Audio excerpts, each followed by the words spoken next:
الحمدللہ رب العالمین والصلاة والسلام علی سید المرسلین اما بعد فاعوذ باللہ من الشیطان الرجیم بسم اللہ الرحمن الرحیم۔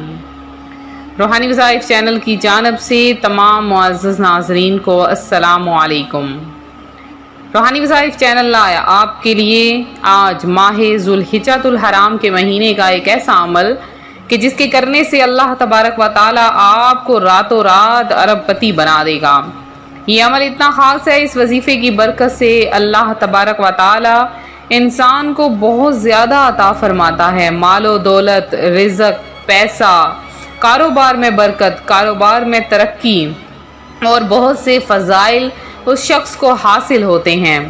تو آج کا وظیفہ جو کہ ماہ ذوالحجۃ الحرام کے حوالے سے ہے، اور یہ وظیفہ آپ نے صرف اور صرف عصر کی نماز کے بعد کرنا ہے۔ انشاءاللہ اس کی برکتیں آپ کی آنکھوں کے سامنے ہوں گی، اور ماہ ذوالحجۃ الحرام کی برکتیں جاننے اور دیکھنے والوں کے لیے بہت زیادہ فضیلتیں ہیں، وہ بھی اس مہینے میں، کیونکہ بندہ جب حج کے لیے جاتا ہے یا پھر قربانی کرتا ہے تو اللہ تبارک و تعالی اسے بہت زیادہ اجر عطا فرماتا ہے۔ تو جو کوئی قربانی کرنا چاہتا ہے وہ ذوالحجہ کا چاند دیکھنے کے بعد اپنے ناخن اور بال کبھی بھی نہ کاٹے، 10 ذوالحجۃ الحرام جب تک وہ قربانی نہ کر لے تب تک۔ تو آج کا وظیفہ آپ کے ساتھ شیئر کرنے والی ہوں، اس سے پہلے میں اپنے تمام نئے آنے والے ویور سے گزارش کروں گی جو ابھی بھی ہمارے چینل پر نئے آئے ہیں کہ ہمارا چینل روحانی وظائف کو ضرور سبسکرائب کر لیں، اور ساتھ دیے بیل آئیکن کا بٹن بھی پریس کریں تاکہ ہر آنے والی نئی ویڈیو آپ تک سب سے پہلے اور بآسانی پہنچ سکے۔ پیارے آقا صلی اللہ علیہ وآلہ وسلم کا فرمان رحمت نشان ہے کہ دنوں میں کے عمل سے زیادہ کسی عمل کی میں فضیلت نہیں ہے۔ لوگوں نے پوچھا وہ کون سا دن ہے؟ پیارے آقا علیہ الصلوۃ والسلام نے فرمایا کہ ذوالحجۃ الحرام کے مہینہ کہ ماہ ذوالحجۃ الحرام کے پہلے 10 دنوں کی بہت زیادہ فضیلت ہے۔ اس دن میں جو کوئی قربانی کرتا ہے اور جو کوئی اللہ کا ذکر کرتا ہے اور اس کے علاوہ نوافل پڑھتا ہے، روزے رکھتا ہے، تو اللہ پاک اس کے ہر گناہ کو بخش دیتا ہے۔ اور قربانی کی فضیلت تو بہت ہی زیادہ ہے کہ قربانی کرنے والے کو قربانی کے جانور کے ہر بال کے بدلے میں ایک نیکی عطا کی جاتی ہے۔ بعض لوگ کہتے ہیں ہم استطاعت نہیں رکھتے، ہم قربانی نہیں کر سکتے، تو یہ قربانی حضرت ابراہیم علیہ السلام کی سنت مبارکہ ہے۔ اگر آپ قربانی نہ کر سکیں تو اگر آپ ادھار لے کر بھی قربانی کریں تو آپ پر قربانی واجب ہو جائے گی۔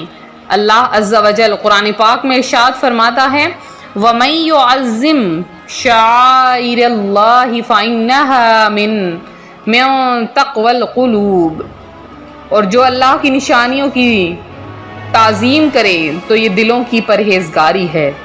حضرت سیدنا مجاہد رضی اللہ تعالیٰ عنہ فرماتے ہیں کہ مَن يُعَظِّمْ شَعَائِرَ سے قربانی کے جانوروں کی تعظیم اور انہیں فربہ کرنا مراد ہے۔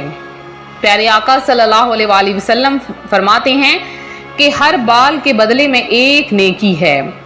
عرض کی گئی اور اون میں سے فرمایا اس کے ہر بال کے بدلے میں ایک نیکی ہے۔ تو قربانی کرنا بے حد اجر و ثواب کا باعث ہے۔ اس کے علاوہ جب بھی قربانی کریں تو دیکھیں کہ ہمیشہ جانور جو ہے بے عیب ہونا چاہیے۔ قربانی کرنے کا بہت زیادہ ثواب ہے۔ حضرت ابراہیم علیہ السلام نے خواب میں دیکھا تھا کہ میں اپنے بیٹے کو ذبح کر رہا ہوں، تو نبیوں کا خواب تو سچا ہوتا ہے اور اللہ تعالیٰ کی جانب سے تھا، اور ایسی بات اللہ تعالیٰ کی جانب سے حکم دیے جانے کے برابر مانی جاتی تھی۔ اس لیے انہوں نے اپنے بیٹے سے کہا کہ میں نے ایسا خواب دیکھا ہے، تمہاری کیا رائے ہے؟ بیٹے نے جواب دیا اے ابا جان، آپ کا جو حکم ہوا اس پر عمل کیجئے، آپ انشاءاللہ مجھے صبر کرنے والوں میں سے پائیں گے۔ تو یہ تھی قربانی کہ حضرت ابراہیم علیہ السلام کے کہنے پر حضرت اسماعیل علیہ السلام تیار ہو گئے۔ تو حضرت ابراہیم علیہ السلام کی اس سنت کی پابندی کرتے ہوئے ہم سب قربانی ادا کرتے ہیں، قربانی کرنے کی بہت زیادہ فضیلتیں ہیں، بہت زیادہ برکات ہیں، اور اس مہینے میں جو کوئی کثرت کے ساتھ اللہ کا ذکر کرتا ہے اسے بے شمار اجر و ثواب عطا کیا جاتا ہے۔ خاص کر کے جو کوئی روزانہ دو تسبیحات پڑھ لیتا ہے انشاءاللہ اللہ تبارک و تعالیٰ اس کے دن پھیر لیتا ہے۔ تو آج کا عمل کون سا ہے جو آپ نے ذوالحجۃ الحرام کے مہینے میں کسی بھی دن اس عمل کو کر سکتے ہیں؟ بہت ہی خاص عمل ہے، اس عمل کا کوئی خاص دن مقرر نہیں کہ آپ نے کس دن اس عمل کو کرنا ہے، آپ کسی بھی دن اس عمل کو کریں، انشاءاللہ برکتیں ہی برکتیں آپ کو حاصل ہوں گی۔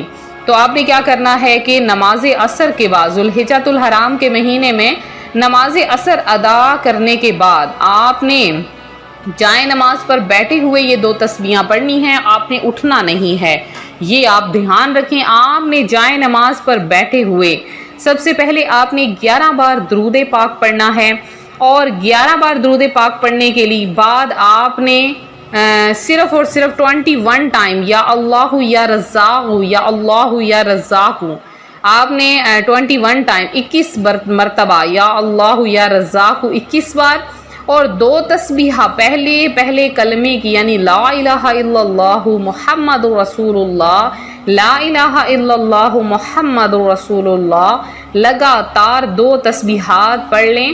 دو تسبیحات پڑھنے کے بعد آخر میں آپ نے 11 بار پھر سے درود پاک پڑھ لینا ہے، اور پھر آپ نے دعا مانگنی ہے۔ پہلے آپ نے نیت ضرور کر لینی ہے کہ میں رزق کے لیے یہ عمل کر رہا یا کر رہی ہوں۔ ادھر آپ نے تسبیح کے دانے پھیرے اور ادھر آپ کا نصیب کھل جائے گا، اللہ تبارک و تعالیٰ سے وہ مانگ لیں جو آج تک نہ ملا، اس مبارک مہینے میں آپ کو سب کچھ عطا کیا جائے گا۔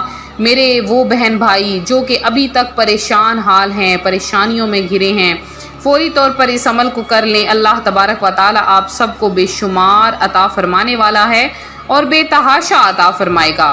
تو یہ تھا ہمارا آج کا عمل، ہمارا آج کا وظیفہ۔ میرے جن بہن بھائیوں نے دعا میں حصہ لیا ہے ان میں عمران خان، بلقیس عبدالغفار ہیں، ضمیر ہاشمی ہیں، عزارہ ہیں، رئیس فاطمہ ہیں، رفت ہیں، نوری مرزا ہیں، اور سید مجاہد ہیں، نصرت پروین ہیں، فریال ہیں، ذکیہ شمسی ہیں، شازیہ ہیں، اور اس کے علاوہ جنہوں نے دعا میں حصہ لیا ان میں ہنا نذیر ہیں، ذکرہ انیس ہیں، عابدہ شیخ ہیں، فریدہ بی بی ہیں، فوزیہ فیصل ہیں، اور تحسین شہزاد ہیں، سمرین ہیں، خان فرحین ہیں، اور مسرت بی بی ہیں، ہنا چوہان ہیں، شابانہ شاہ ہیں، اور اس کے علاوہ حسین ہیں، نعیم ہیں، نعیم انور ہیں، جنہوں نے دعا میں حصہ لیا ہے، رومانہ ہیں، افسانہ انجم ہیں، اور ابرار حسین ہیں۔ اللہ پاک آپ کی تمام دعاؤں حاجتوں کو قبول کرے۔ عائشہ ہیں، بی بی پروین ہیں، اور جنہوں نے بھی دعا میں حصہ لیا اللہ پاک آپ سب کی تمام دعاؤں تمام حاجتوں کو پورا کرے۔ اسی طرح سے ویڈیو کو لائک شیئر ضرور کرتے رہیں،